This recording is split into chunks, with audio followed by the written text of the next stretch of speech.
భారత్ దెబ్బతో Pak army chief పరారయ్యారు. ఎక్కడికి వెళ్ళిపోయారో తెలియదు. ఇప్పటికే ఆయన కుటుంబాన్ని దేశం దాటించేశారు. తన భార్య పిల్లల్ని దేశం దాటించే సురక్షిత ప్రాంతాన్ని తరలించారు. ఒకవైపు మేకపోతు గాంభీర్యంతో నేను అటు కశ్మీర్ పైన చాలా స్పష్టమైనటువంటి భావనతో ఉన్నాం. కశ్మీర్ ఎట్టి పరిస్థితుల్లో వదిలేదంటూ ఆయన పహల్గామ్ ఉగ్రదాడి ఘటన కంటే ఒక వారం రోజుల ముందు ఒక వ్యాఖ్య చేసుకొచ్చారు. ఆ తర్వాత పహల్గామ్ ఉగ్రదాడి ఘటన జరిగింది. ఆ తర్వాత ఆపరేషన్ సింధూర్ పేరిట పెద్ద ఎత్తున పాకిస్తాన్ లో అల్లాడించేశాం. పాకిస్తాన్ ఉగ్రవాద స్థావరాలు నేలమట్టం చేశాం. పాకిస్తాన్ ఉగ్రవాదులకు సంబంధించిన కీలకమైన వ్యక్తుల్ని హతమార్చాం.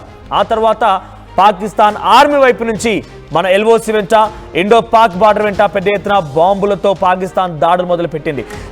వాటన్నిటి కూడా తిప్పికొట్టాం.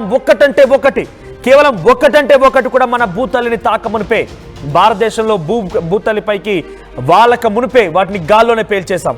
ఒకవేళ అక్కడ మనం టచ్ చేయకపోయినా కూడా పాకిస్తాన్ ఏం చేసింది తెలుసా? నిజంగా చెప్తే మీకు నవ్వు రావచ్చు. పాకిస్తాన్ ప్రయోగించిన కొన్ని డ్రోన్లు, కొన్ని మిసైల్ ఏకంగా పాకిస్తాన్ బార్డర్ కూడా తాకలేదు, బార్డర్ కూడా దాటలేదు, ఇండియన్ బార్డర్లోకి ఎంట్రీ కూడా ఇవ్వలేదు. పాకిస్తాన్లోనే కుప్పకూలిపోయి అక్కడే బ్లాస్ట్ అయ్యాయి కూడా.